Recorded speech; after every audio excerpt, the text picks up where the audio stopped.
बड़ी खबर जहां बताते चले कि झारखंड में नक्सलवाद के खिलाफ अभियान के दौरान झारखंड पुलिस और सीआरपीएफ को संयुक्त रूप से बड़ी सफलता हाथ लगी है।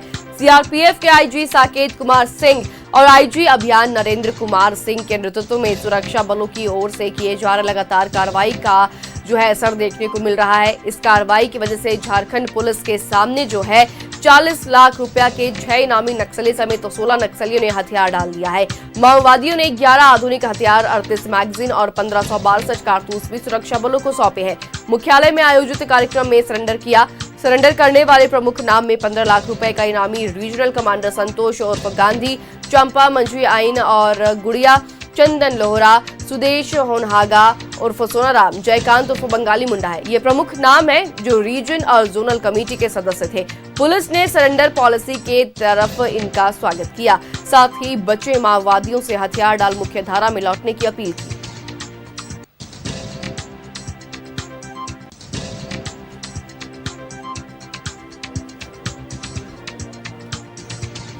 तो बचे नक्सलियों ने मुख्य धारा में लौटने की जो है उनसे पुलिस ने अपील की है।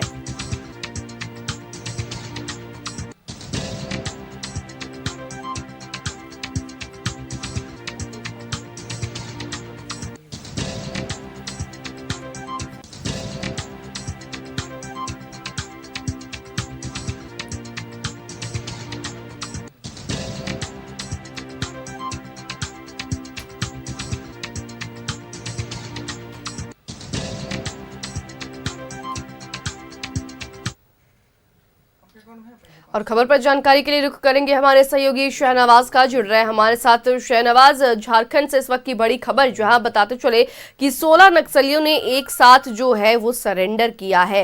शहनवाज, देखिए, ऑपरेशन नवजीवन 2.0 के तहत ये सरेंडर हुआ है। एक सरेंडर कुछ दिनों पहले याद कीजिए कि हुआ था, जिसमें बहुत बड़ी संख्या थी नक्सलियों के सरेंडर की। आज का जो सरेंडर रांची में हो रहा है उसमें 16 जो है वो नक्सली हैं जिन्होंने एक सरेंडर किया थोड़ी देर पहले पुलिस महानिदेशक के सामने, सीआरपीएफ के आईजी के सामने, और पूरा जो पुलिस का डिपार्टमेंट के जो शीर्षस्थ अधिकारी हैं सब लोग यहाँ पर मौजूद रहे और एक एक करके सबका सरेंडर हुआ, सबका परिचय हुआ, सबका जो डेजिग्नेशन था उनके ग्रुप में वो बताया गया।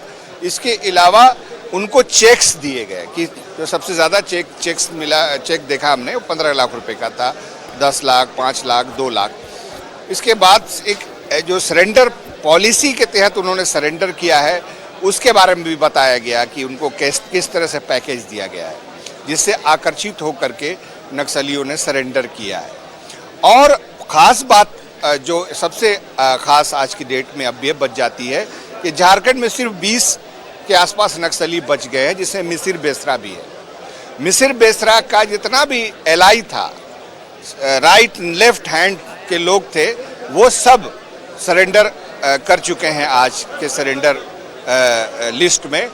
और मिसिर बेसरा का जो पुत्र है वो भी झारखंड पुलिस के संपर्क में, वो चाहता है कि उसका जो फादर है वो सरेंडर हो, और उस सरेंडर के बाद हम ये कह सकते हैं कि झारखंड में नक्सलवाद का सफाया हो जाएगा।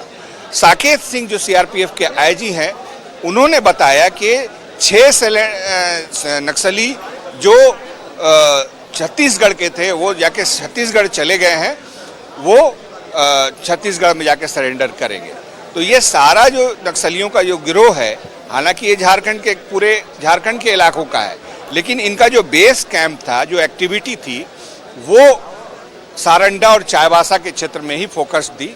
अभी बहुत सारे नक्सली, सरेंडर्ड नक्सली जो हैं, उनसे हमने बातचीत भी की है। उन्होंने बताया कि आखिर कैसे वो नक्सली कैसे बने। 15 साल तक नक्सली रहे। नक्सलियों के अलग अलग विंग्स होते हैं। जैसे एक महिला नक्सली से मैं बात कर रहा था अभी, उसने कहा कि वो नाच गाना करने के लिए एक मंडली आती थी, सांस्कृतिक मंडली नक्सलवादियों की। अब हम लोग तो यही समझते हैं कि नक्सली एक ग्रोह में चलते हैं, राइफल, इंसास ये लेके चलते हैं, उनसे आकर्षित होकर के युवा सोचते हैं कि मेरे हाथ में भी गन होगा। ऐसा नहीं है। लिटरेचर के माध्यम से, सांस्कृतिक के ढंग से नाच गाना करके नक्सलियों के गांव-गांव में जाकर के रुकते हैं ये लोग, उनकी कहानी सुनते हैं, दुख दर्द बांटते हैं, उनको अच्छा मशवरा देते हैं। उसके बाद उनको बिल्कुल मानसिक रूप से जब घेर लेते हैं प्रभावित करके, तब उनमें से नक्सली बनने लगते हैं लोग। ऐसी एक से एक कहानी इन लोगों ने बताई है। एक नक्सली, उसकी तो पत्नी 2021 से अरेस्ट है। अब सोच सकते हैं आप, किसी का जीवन इतना कठिन बना दिया जाता है तभी वो रुक करता है। लेकिन आज की तारीख में ये सब बात करना उचित नहीं है। आज सरेंडर का दिन है और एक बड़ी सफलता झारखंड पुलिस के लिए है। लगातार कई अभियान हमने कवर किए हैं और जितना भी लोहरदग्गा से लेकर के गुमला पलामू से लेकर बूढ़ा पहाड़ तक नक्सलियों का वर्चस्व हुआ करता था, वो किस तरह से खत्म हुआ, ध्वस्त हुआ। पारसनाथ की पहाड़ी में एक बुजुर्ग नक्सली जब पकड़ा गया तो उसके बाद से ही नक्सलवाद की कमर टूटी। थिंक टैंक था और थिंक टैंक के पकड़े जाने के बाद फिर नक्सलवाद की बहुत ज़बरदस्त करारी चोट उसको पड़ी।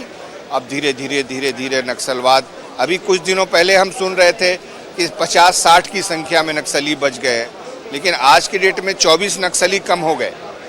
अब 24 नक्सलियों के कम होने के बाद 20 नक्सली और बताए जा रहे हैं कि चाईबासा क्षेत्र में है। अब दो ही रास्ते हैं, या तो वो ऑपरेशन नवजीवन के तहत, ऑपरेशन नवजीवन 2.3 के तहत सरेंडर कर दे, जिसका प्रयास हो रहा है।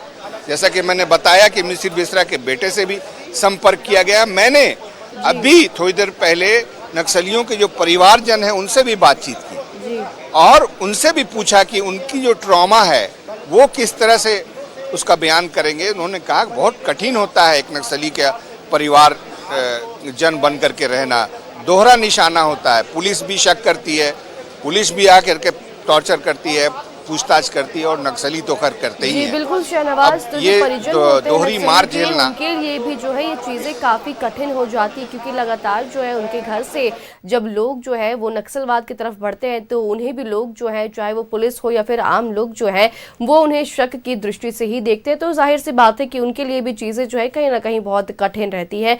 लेकिन आज भी ये नक्सलवाद पर जो है इसे एक करारी चोट के रूप में जो ही देखा जा रहा है, क्योंकि आज लगभग जो है वो 24 नक्सली जो है एक बार फिर से कम हो गए हैं। जहां उनकी संख्या 50 या 55 के आसपास थी लगभग, वो अब फिर से एक बार कम हो चुके हैं और धीरे धीरे कुछ और जो बचे हैं वो भी जो है लगातार जो अभियान चलाए जा रहे हैं, ऑपरेशन चलाए जा रहे हैं, उसके तहत जल्द ही ऐसा देखने को मिलेगा कि वो भी प्रभावित होकर धीरे धीरे जो है मुख्य धारा की ओर लौटेंगे। फिलहाल तमाम जानकारी के लिए बहुत शुक्रिया शहनवाज।